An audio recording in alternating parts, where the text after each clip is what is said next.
un sentiment d'apaisement en fait à la sortie des salles et le public est très heureux d'avoir vu le film. Je voudrais juste ajouter par rapport au débat. Malheureusement, donc d'accord, tant pis. Un mot de conclusion, peut-être un mot. Simplement, ces thématiques-là font réfléchir beaucoup plus largement à ce que c'est que le vivre ensemble, à ce à quoi servent les lois et à ce qui fonde une cohésion d'un peuple qui sait vivre ensemble. Et il me semble que les lois ne sont pas forcément faites pour ne faire plaisir que le documentaire, que pour aider quelques dizaines ou quelques centaines de personnes. C'est ce qui m'a été donné pour moi d'apprendre à titre personnel. Et justement, pour aider, pour renseigner les téléspectateurs, je précise que votre documentaire Les yeux ouverts sera donc diffusé sur notre antenne Public Sénat dans les prochains jours. Merci messieurs. Merci. On va voir à présent la question du Figaro avec notre partenaire lefigaro.fr, posée tous les jours à nos internautes. La voici. Maladie incurable, les soins palliatifs sont-ils la meilleure solution? Oui à 49%, non à 37%. Voici pour le choix des internautes. Merci messieurs, on va rejoindre tout de suite évidemment la séance et les discussions autour de la légalisation de l'euthanasie avec Delphine Gérard. Oui, merci Sonia. Donc nous allons tout de suite bien entendu prendre la direction de l'hémicycle où la discussion de l'examen de cette proposition de loi a débuté il y a à peu près une demi-heure. C'est Xavier Bertrand, le ministre de la Santé, qui est en séance pour défendre la position du gouvernement. Je vous propose tout de suite de l'écouter. Très bonne séance à vous. Il n'est pas vif, franchement. Dans la suite de la discussion générale, sur lesquels les soins palliatifs permettent d'agir efficacement, chacun s'accorde à le reconnaître. Soulager la douleur physique, accompagner la peur de la solitude et prendre en compte aussi le sentiment d'indignité. C'est-à-dire ce sentiment terrible de ne plus servir à rien, de peser sur son entourage, d'être une charge pour la société. Et là, l'accompagnement psychologique, mais aussi bien sûr l'accompagnement de la famille et des proches, joue un rôle essentiel. Les soins palliatifs savent faire cela. Ce dont nous avons besoin aujourd'hui, ce n'est pas d'une loi qui autorise à donner la mort, c'est d'une application de la loi actuelle. Cette loi relative aux droits des malades et à la fin de vie du 22 avril 2005. Je l'ai dit, et j'aurai certainement des éléments de réponse, Président Fischer, sur ce point. Je l'ai dit, plus de 2/3 des Français ignorent qu'il existe cette loi. Cette loi apporte pourtant des réponses adaptées aux situations de fin de vie. Elle proscrit l'obstination déraisonnable de soins. Elle autorise la limitation ou l'arrêt de traitement, ainsi que l'usage des antalgiques. Cette loi reconnaît également le droit du malade à demander une limitation ou un arrêt de traitement. Les choses sont dites dans la loi. Les choses sont prévues dans la loi. Et lorsque le malade est inconscient, là, la loi dispose que sa volonté doit être respectée telle qu'elle a été exprimée préalablement ou au travers le témoignage de sa famille et de ses proches. La volonté du gouvernement est donc claire, développer les soins palliatifs et refuser l'acharnement thérapeutique. Nous allons donc poursuivre le programme de développement des soins palliatifs et la prise en charge des personnes en fin de vie. Le président de la République en a fait une priorité absolue en juin 2008. Le pilotage de ce programme de développement des soins palliatifs. Si au moins sur un sujet comme celui-ci, nous nous écoutions. Le pilotage de ce programme de développement des soins palliatifs a été confié au docteur Régis Aubry, spécialiste reconnu dans la prise en charge palliative. Et il prévoit en particulier d'augmenter en 4 ans, de 2008 à 2012, significativement le nombre de patients en fin de vie pris en charge et de créer 1200 nouveaux lits de soins palliatifs dans les hôpitaux. Ce dernier objectif, nous sommes en train de l'atteindre. Et notamment en fléchant des crédits pour la mise en place des soins palliatifs dans les établissements de santé, pour qu'on n'attribue pas des crédits qui, au dernier moment, pour des raisons de priorité locale, seraient attribués à d'autres priorités. C'est l'engagement que je dois prendre en tant que ministre de la Santé. Et je vois, Monsieur le rapporteur, que c'est là aussi l'un des enjeux. De dire les soins palliatifs, vous en parlez, d'accord, il faut permettre qu'ils soient une réalité dans les établissements. J'ai bien conscience, au moment où nous avons ce débat, que c'est sur ce point que nous devons prendre des engagements renforcés. Il ne s'agit pas pour moi de dire qu'il y aura 1200 nouveaux lits. C'est de faire en sorte pour les patients et les familles concernées qu'il y ait ces 1200 nouveaux lits. Le gouvernement s'est également engagé à appliquer les recommandations issues du rapport de Jean Leonetti en décembre 2008 sur la fin de vie. Ainsi, par exemple, la loi du 2 mars 2010 a institué l'allocation d'accompagnement d'une personne en fin de vie. C'est important pour certains aidants. Comme nous devons aussi approfondir le débat sur la prise en charge de la fin de vie. Je compte sur l'Observatoire national de la fin de vie. Il a été créé en février 2010 pour promouvoir les travaux de recherche sur l'euthanasie, sur le suicide assisté. Certaines études, vous le savez, sont d'ailleurs déjà en cours. Et nous en aurons les résultats quand? En septembre prochain, pas dans des années, dans les mois qui viennent. Nous devons notamment analyser attentivement les expériences étrangères. En Belgique, par exemple. En Belgique, cette pratique est légale, mais seulement 53% des cas d'euthanasie sont rapportés au comité de contrôle. Cela veut donc dire que 47% des euthanasies sont pratiquées en dehors du cadre légal. Chacun doit donc bien mesurer les risques encourus si nous adoptions un dispositif qui serait moins précis que celui qui est en vigueur aujourd'hui en Belgique. Et les exemples que nous avons, notamment sur la Belgique, les études dont nous disposons, sont des études indépendantes, faites dans d'autres pays, qui permettent de porter un regard objectif sur ce qui s'est passé dans les pays d'Europe qui ont changé leur système, non pas de prise en charge de la fin de vie, mais le système de fin de vie. Mesdames et Messieurs les sénateurs, nous en avons bien conscience. Derrière les textes, ce sont avant tout des situations de souffrance, insupportables pour les malades, insupportables pour leurs proches dont il est question. Les témoignages, vous êtes élus, je suis élu également, nous en avons reçu de nombreux. Et bien évidemment, bien souvent, ce sont des témoignages que l'on porte dans sa chair, ou des témoignages que l'on se dit qu'on aura un jour à rapporter pour soi-même et pour ses proches. Je pense qu'il est important aussi ce soir de porter une réelle pédagogie sur ce sujet. C'est Marie de Henzel qui disait « Les propositions de loi sur l'euthanasie fleurissent sur le terreau de la méconnaissance. » Ici, vous connaissez le dossier, vous-même, monsieur le rapporteur. Vous connaissez ce dossier depuis longtemps. Voilà pourquoi je respecte, même si je ne la partage pas, la position que vous avez eue. Mais nous devons bien entendu entendre avec respect les arguments de chacun et ne pas nous en tenir à des idées toutes faites.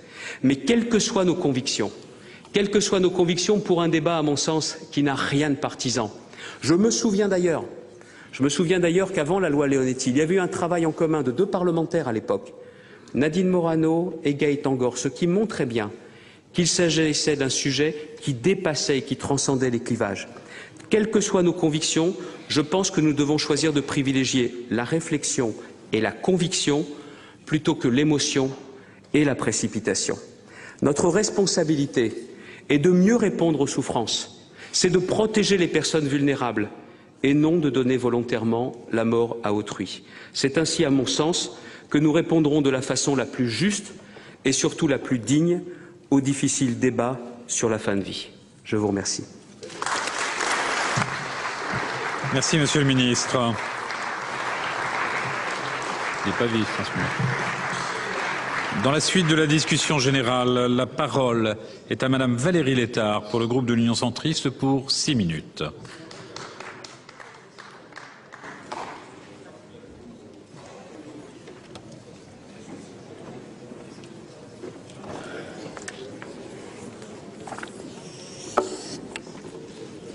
Monsieur le Président, Messieurs les ministres, Madame la Présidente de la Commission des Affaires sociales, Monsieur le rapporteur, Mesdames et Messieurs les sénateurs, avant d'entrer dans le vif du débat, permettez-moi de vous dire à quel point j'apprécie d'avoir rejoint les rangs de la Commission des Affaires sociales.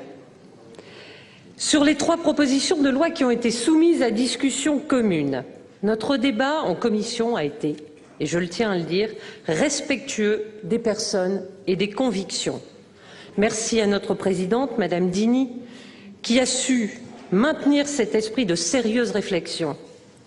Les législateurs que nous sommes avons pleinement conscience que ce sujet est grave et qu'il mêle intimement l'éthique, le juridique et le sociétal. Permettez-moi également de saluer avec beaucoup d'émotion le travail tout à fait remarquable effectué par le président Abou, dont le jugement perspicace, la capacité d'écoute et le souci d'apporter des solutions mesurées vont, à n'en pas douter, nous manquer. Mais il reste la réflexion engagée par le groupe de travail sur la fin de vie, constitué à son initiative. Ce groupe a apporté une contribution très riche à ce débat et je tenais à l'en remercier pour la justesse des pistes qu'il a tracées. Enfin, Permettez-moi également de saluer la qualité du travail de notre rapporteur, Jean-Pierre Godefroy. Quelle que soit l'issue finale de nos débats, sa contribution pour faire avancer la prise en compte de la fin de vie dans un sens toujours plus respectueux des volontés exprimées par les patients ajoute une pierre utile à notre réflexion commune. Mais revenons à la question de l'aide médicalisée à mourir. Ce débat est, je le crois, nécessaire et c'est tout à l'honneur de notre Haute Assemblée d'avoir eu le courage de l'ouvrir. Cette question n'a pas surgi par hasard dans le débat. Elle s'est développée avec les progrès indéniables de la médecine. Une vision parfois très technicienne de celle-ci s'est avérée de plus en plus inadaptée au moment de la fin de vie, où la possibilité de soigner pour guérir n'existe plus. La médecine a dû s'adapter. La mort survient désormais, le plus souvent, au terme d'un long processus de souffrance et de déchéance physique, parfois dans une détresse psychique et morale qui atteint le malade comme ses proches. Qui ne connaît l'état d'épuisement des accompagnants au point que nous avons choisi, à juste titre, d'instaurer un congé spécifique et depuis la loi du 2 mars 2010 de le rémunérer grâce à une allocation d'accompagnement de la personne en fin de vie. Faisant suite à plusieurs textes, dont celui initié par notre collègue Lucien Neuwirth, qui avait été un précurseur, la loi du 22 avril 2005, dite loi Leonetti, s'est attachée à stopper l'acharnement thérapeutique, vous l'avez rappelé, à mieux informer le patient, à mieux prendre en compte aussi sa volonté et à promouvoir un accès généralisé aux soins palliatifs.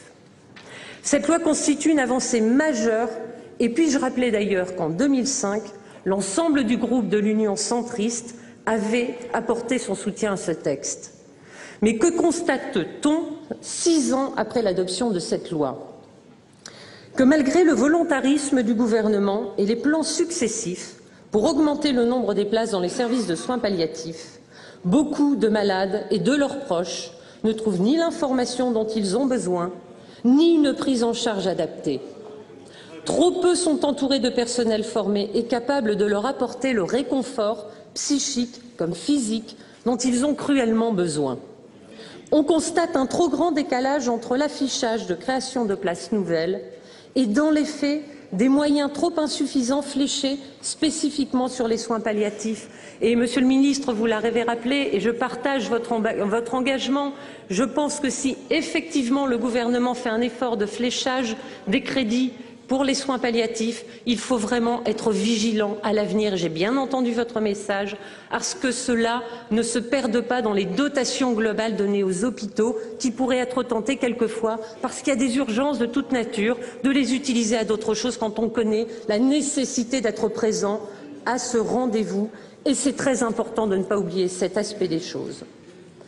Alors, on constate aussi que trop peu de professionnels se sont appropriés cette loi dans toutes ses dimensions. Si ce débat, que beaucoup ont choisi de renommer législation de l'euthanasie, perdure, c'est bien le signe que les progrès accomplis n'ont pas encore permis de prendre en compte toutes les détresses de la fin de vie.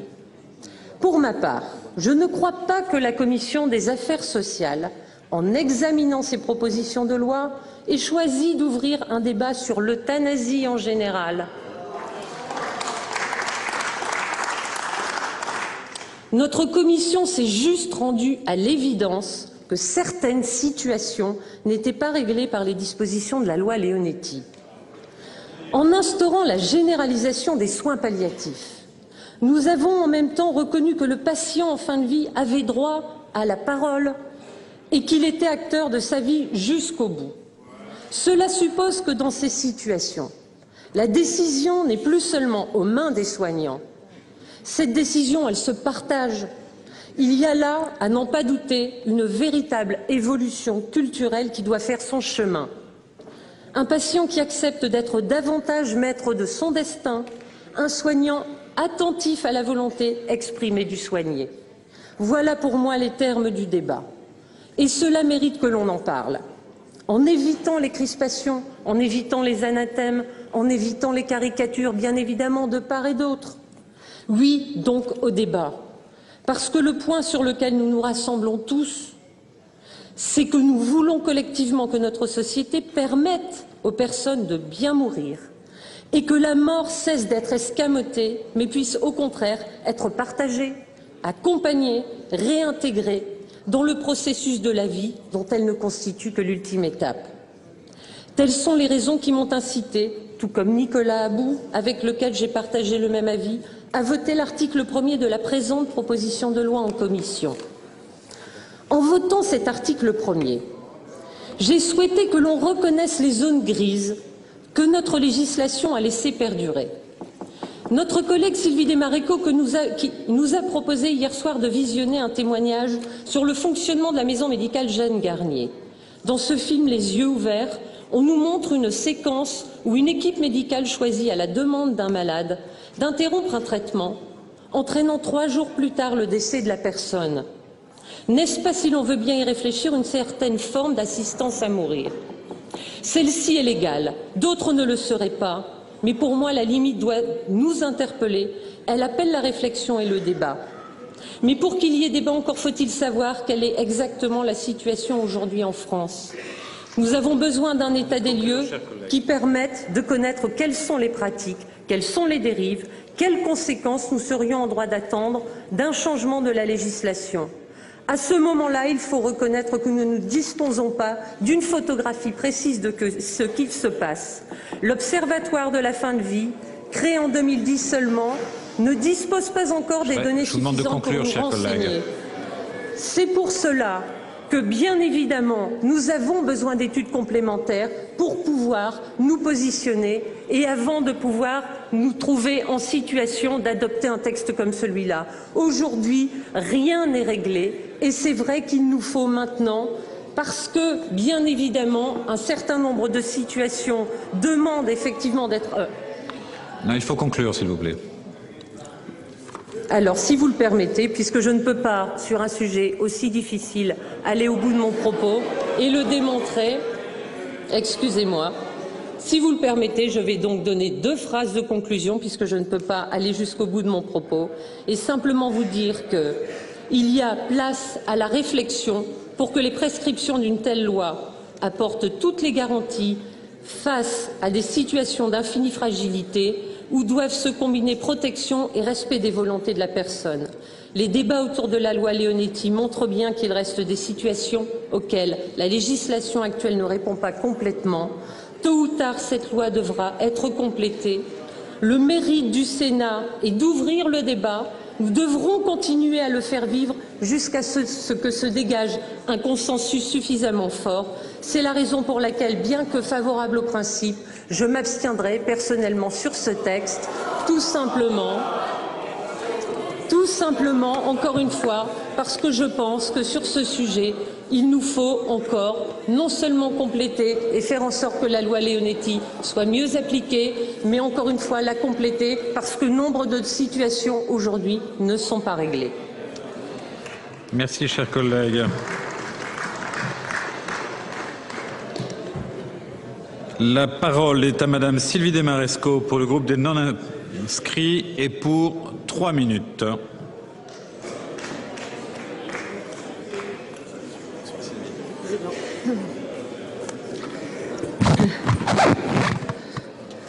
Monsieur le Président, Messieurs les ministres, mes chers collègues, le débat qui nous réunit aujourd'hui n'est pas loin s'en faut le premier sur la fin de vie, mais parce qu'il nous renvoie à nos convictions profondes, à notre approche personnelle et je dirais même viscérale de la vie et de la mort, il reste toujours aussi vif et lourd de sens pour chacun d'entre nous. Les heures que nous consacrons à ce thème difficile de la fin de vie sont utiles et ne sont pas sans nous rappeler ce que Albert Camus appelait l'absurdité de la condition humaine. Car finalement, ce qu'il y a de plus révoltant dans la vie, c'est la mort. La nôtre évidemment, mais aussi et peut-être et surtout celle de nos proches. Mais en dehors de toute considération religieuse, c'est bien la conscience de cette mort inéluctable qui permet aussi à l'homme de goûter les moments présents. Les auteurs des propositions de loi, réunies en un seul texte, veulent légaliser une procédure d'euthanasie prônant des principes de respect et de dignité de la personne. À mon sens, cette approche de la fin de vie n'est ni complète ni sereine. Rendre effectif et équitable l'accès aux moyens antalgiques, accompagner les personnes et leurs proches lorsque la vie arrive à son terme et favoriser le développement des soins palliatifs me semble en effet davantage coïncider avec une approche globale de la fin de vie. Nous avons autour de ces défis, chers collègues, un combat profondément politique à mener, une vision du vivre ensemble à défendre et à faire progresser. Tels me semblent être les engagements à tenir que nous devons en tant que législateurs à nos concitoyens. La loi du 22 avril 2005 relative aux droits des malades et à la fin de vie a permis, chacun en convient, de réelles avancées, en consacrant notamment le principe d'obstination déraisonnable et le droit au refus d'un traitement. En 2005, l'hypothèse d'une légalisation de l'euthanasie, c'est-à-dire l'injection de substances létales visant délibérément à faire mourir, avait été écartée. Parce qu'elle est constitutive du socle sur lequel notre société repose, cette différence éthique fondamentale entre le fait de donner la mort et celui de ne pas l'empêcher à tout prix doit être maintenue. Notre rôle de législateur sera rempli si nous appréhendons le débat sur la fin de vie de façon générale et non pas au travers du seul prisme de l'euthanasie. Ce n'est à mon sens ni le rôle de la loi, ni de notre devoir de parlementaire de mettre en place, sans connaissance préalable des conséquences qu'ils emportent, des mécanismes permettant de mettre délibérément un terme à la vie. La vie est un bien trop précieux. Depuis quelques années, on voit émerger les prémices d'une véritable diffusion de la culture palliative. Tout doit être mis en œuvre pour continuer à avancer dans cette voie. Le développement de l'offre de soins palliatifs à l'hôpital, en ville, dans les établissements d'accueil pour personnes âgées ou personnes handicapées sont effectivement des actions à poursuivre. Je tiens d'ailleurs ici à saluer le travail formidable réalisé par ces équipes auprès des patients et de leurs familles en termes d'accompagnement et de soutien. Au regard de la qualité des soins dispensés aux patients et à l'accompagnement proposé aux proches, il n'est pas rare de constater qu'une personne qui demande à mourir change d'avis quelques jours plus tard. Pour beaucoup d'entre vous, vous le savez, je l'ai vécu avec ma fille. Mes propos ne sont donc pas des paroles rapportées. Notre fille est morte dans la dignité, parce qu'elle a fini sa vie entourée de personnes convaincues de cette dignité, malgré sa maladie et malgré ses souffrances. Pour les raisons que je vous ai exposées, il ne me semble pas que le débat sur la fin de vie doive se résumer à la question de la légalisation ou non de l'euthanasie. En revanche, il doit être appréhendé dans son ensemble avec toute l'humanité que nous devons au sujet. De plus, nous ne disposons pas, en l'état actuel, de connaissances suffisantes pour investir de façon optimale ce débat. Des données factuelles précises devraient émerger des travaux de l'Observatoire national de la fin de vie, mis en place en septembre dernier. Loin de sondages reflétant une réalité aléatoire, il est également, à mon sens, essentiel qu'un débat sociétal puisse avoir lieu et que les avis des acteurs du système de soins, mais également des malades eux-mêmes, soient connus. Il ne s'agit d'ignorer ni la souffrance ni la douleur, mais de prendre le recul nécessaire pour poser les bonnes questions et y apporter des réponses certes concrètes, mais aussi et surtout mesurées. Vous l'aurez compris, je ne voterai pas ce texte. Merci, cher collègue. La parole est à Monsieur Gilbert Barbier pour le groupe RDSE pour 6 minutes.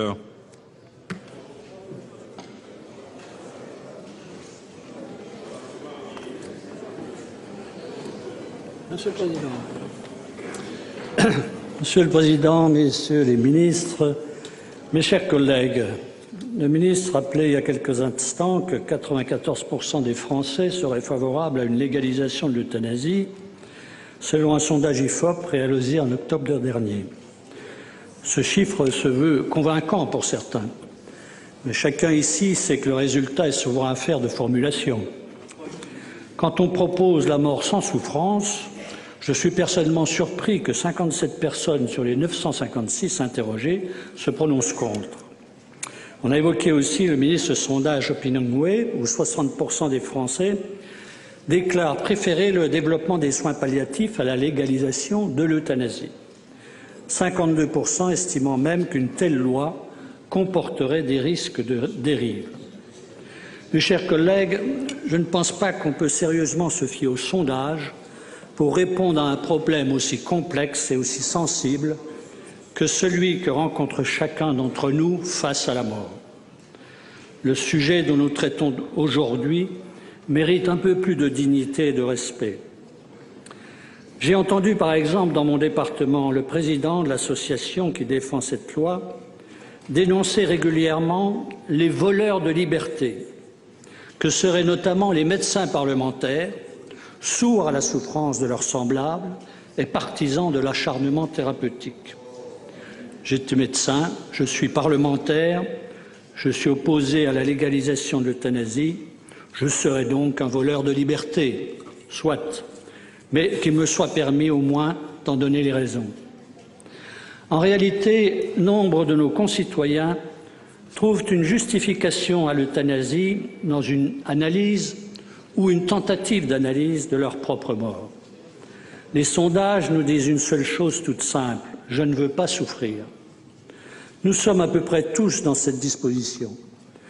Mais la question posée aujourd'hui n'est pas celle de notre propre mort, dont Freud disait qu'il nous est absolument impossible de nous la représenter, car toutes les fois que nous l'essayons, nous nous apercevons que nous y assistons en tant que spectateurs, et dans son inconscient, chacun est persuadé de sa propre immortalité. La question aujourd'hui est de savoir si la société doit reconnaître un droit à l'aide active à mourir. Soyons clairs, un droit de tuer, au nom de la dignité du malade et du respect de sa volonté. Appelons les choses comme elles doivent être. Car s'il s'agit bien de cela dans la proposition de loi qui nous est présentée, au-delà des intentions sans doute sincères, au-delà des préoccupations de langage, reste le fait que c'est bien un tiers qui dispose d'une vie qui n'est pas la sienne, fût-ce dans des circonstances limitées et avec l'accord de l'intéressé. C'est pour le moins curieux dans un pays qui a voté il y a 30 ans l'abolition de la peine de mort. Je dois dire que l'expression retenue par les auteurs de cette proposition, assistance médicalisée permettant par un acte délibéré une mort rapide et sans douleur, ça a quelque chose à mon avis de maladroit, voire de glaçant, et peut rappeler des pratiques très anciennes. Ce n'est pas les termes assistance médicalisée qui permettent de s'affranchir de la violence de l'acte. Dans une mort douce, Simone de Beauvoir disait à propos de sa mère, une vieille femme au bout du temps. Elle disait « Il n'y a pas de mort naturelle. Toute mort est une violence indue. » Bien qu'athée, elle a bien noté la contradiction essentielle de la condition humaine. Même naturelle, la mort est un scandale. Alors en quoi une fin de vie rapide donnée par autrui garantit-elle une fin de vie calme et digne? L'amalgame que font certains entre euthanasie et droit à mourir dans la dignité est d'ailleurs inacceptable. Qui s'aviserait de dénier ce droit à quiconque? Faut-il rappeler que la dignité est un caractère intrinsèque de toute personne, qu'elle est la même pour tous et n'admet pas de degré? Selon le philosophe Paul Ricoeur, cette notion renvoie à l'idée que quelque chose est dû à l'être humain du fait qu'il est humain. On veut respecter la volonté des personnes, mais le souhait d'en finir pour ne souffrir ni physiquement ni psychiquement relève d'une forme de névrose obsessionnelle qui habite chacun d'entre nous, de ne pas avoir à se trouver face à la mort. C'est peut-être la rançon des avancées techniques, mais c'est aussi, comme le disait La Rochefoucauld, parce que le soleil ni la mort ne se peuvent regarder fixement. Quoi qu'il en soit, ce choix peut varier en fonction de tel ou tel soulagement, information ou événement extérieur. Les malades en fin de vie peuvent vouloir épargner leurs proches par une demande qui ne correspond pas forcément à leurs désirs profonds. Enfin, on aurait pu croire que ce texte satisfasse les idéologues voulant sortir de la société de l'obscurantisme du corps médical et laisser l'individu maître de sa destinée. En fait, il n'en est rien. Il remet encore la décision finale et le geste de l'euthanasie sous la responsabilité des médecins, dans une procédure bien complexe d'ailleurs. Il appartiendra donc toujours, au-delà des lois, de respecter ou non le serment d'Hippocrate, qui, dans sa version originale, dit, je le rappelle, « Jamais je ne remettrai du poison, même si on me le demande, et je ne conseillerai pas d'y recourir. » Il y a bien d'autres points à développer dans cette discussion. Je ne manquerai pas de les aborder dans l'examen des articles, en toute indépendance d'esprit, car je ne suis à la solde de personne. Mes chers collègues, je respecte les opinions de chacun d'entre nous dans ce débat de société. Je m'exprime ici en confiance, comme je l'ai fait par exemple en 1979 en soutenant Simone Veil dans son combat pour l'IVG. Ma position ne se veut pas fermée à toute détresse, et dans ma profession, croyez-moi, j'en ai rencontré. La loi Leonetti de 2005 et l'article 37 du Code de déontologie récemment complété condamnent l'obstination déraisonnable et recommandent l'utilisation de tous les moyens nécessaires au soulagement des douleurs et à l'apaisement des angoisses terminales. Ces moyens existent et s'ils ne sont pas mis en œuvre, c'est par méconnaissance des dispositions légales et même de culture palliative. Ce n'est pas pour cette raison que demain il faut autoriser à tuer. Je vous remercie. Merci, cher collègue. La parole est à Monsieur Guy Fischer pour le groupe CRC-SPG pour 15 minutes.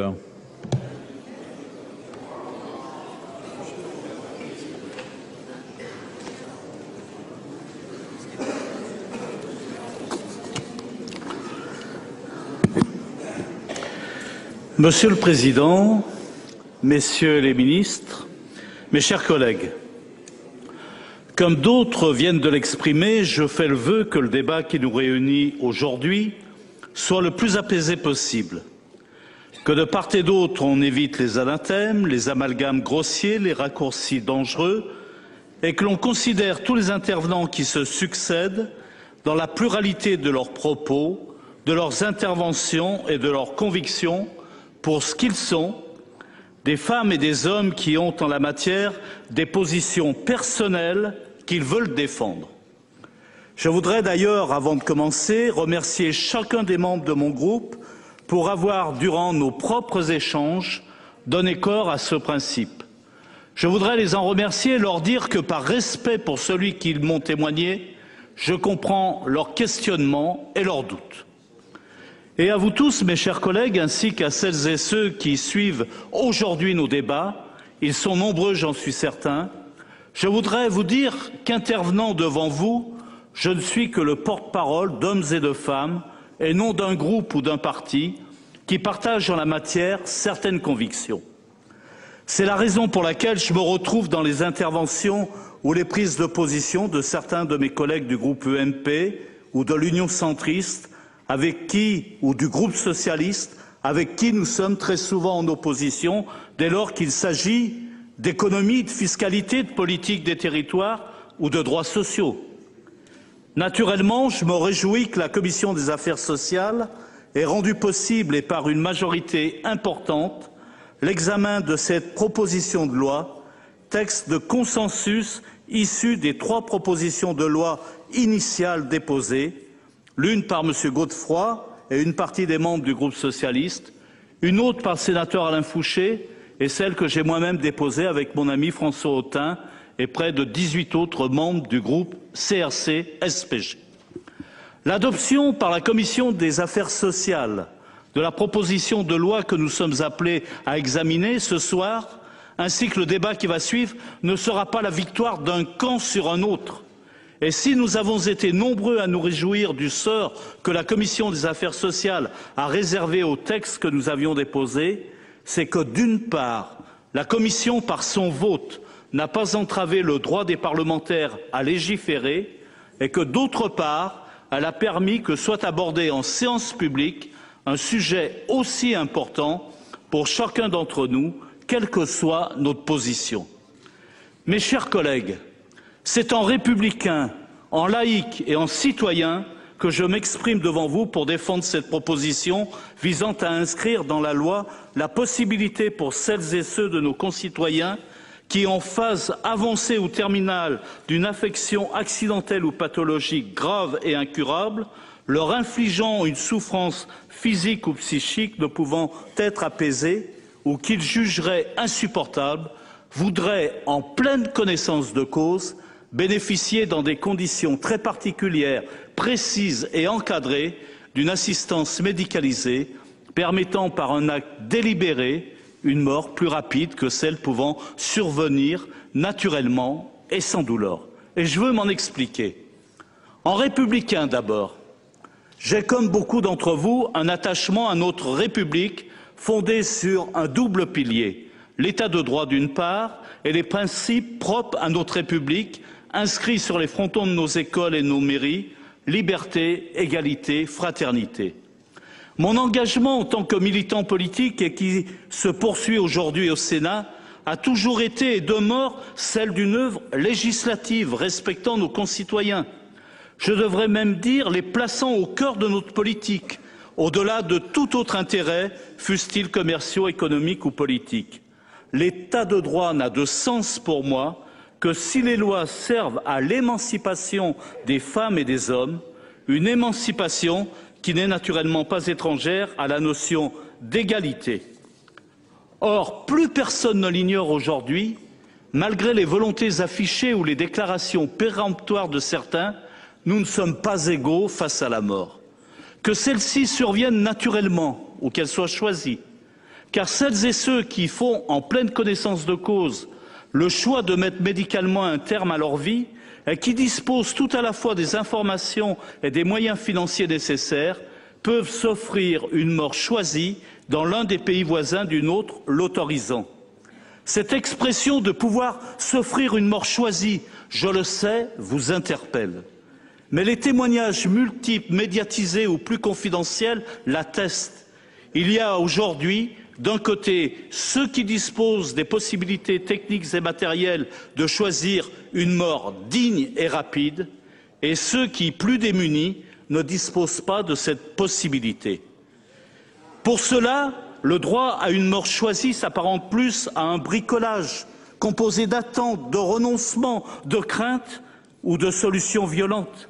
Ce n'est pas sans nous rappeler la situation que supportaient les femmes avant l'adoption et dans les conditions que l'on connaît de la loi du 17 janvier 1975 légalisant l'avortement, dite loi Veil, du nom de la ministre qui l'a défendue courageusement.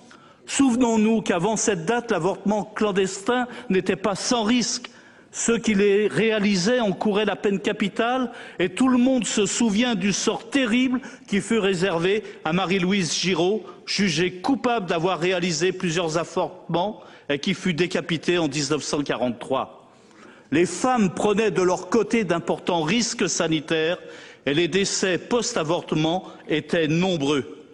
68 ans plus tard, il réside encore d'importantes similitudes entre les deux situations. Même s'il est rare que les personnes qui optent pour une mort volontaire n'y parviennent pas, à quel prix le font-elles? Parfois à celui d'une souffrance physique importante, et souvent d'une souffrance morale que l'on a du mal à mesurer, et qui repose beaucoup sur le sentiment des personnes voulant être accompagnées dans une mort qu'elles ont choisi de réaliser, un acte mal perçu par notre société, un acte si abominable aux yeux des autres et de la loi, qu'il est réalisé dans la clandestinité et le secret est de mort interdit au point que ceux qui assistent les personnes désirant mourir encourent une peine criminelle pour assassinat. En laïque ensuite, bien évidemment, toutes celles et tous ceux qui s'opposent aujourd'hui à ce que l'on légalise l'assistance médicalisée à mourir ne le font pas sur des fondements religieux. Et à l'inverse, je sais pertinemment qu'il existe des croyants parmi eux qui plaident en faveur d'une telle évolution législative. Mais je reconnais aussi parmi les associations qui s'opposent vigoureusement au droit à mourir dans la dignité, les mêmes associations pro-vie, comme si nous étions de notre côté des défenseurs de la mort qui s'opposent au droit à l'avortement. Ce sont pour l'aide active à mourir comme pour l'avortement les mêmes discours selon lesquels ce serait nuire à la dignité humaine que de décider du moment de sa mort. Une mort qui par nature ne peut être naturelle et que les femmes et les hommes ne pourraient que subir.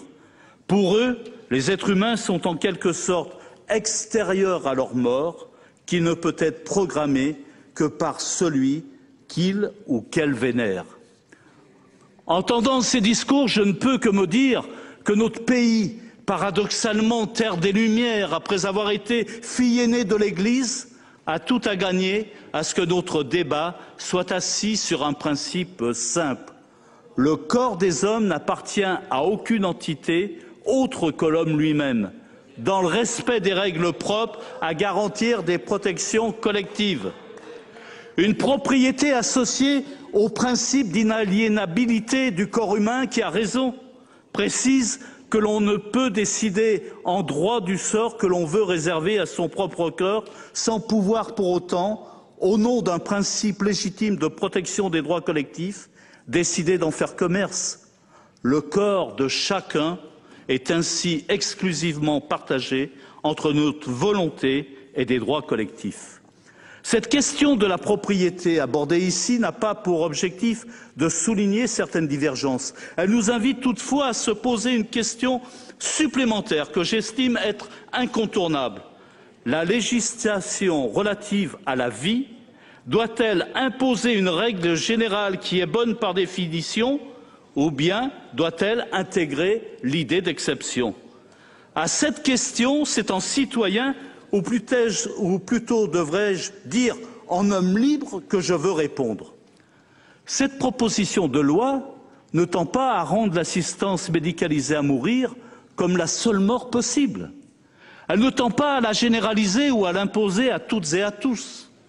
Elle n'a que pour objectif de permettre à celles et ceux qui le souhaitent de partir dignement, c'est-à-dire de partir avant que la souffrance physique ou psychique ne soit trop forte, avant que la maladie et les dégradations qui l'accompagnent l'emportent sur l'humanité des gens.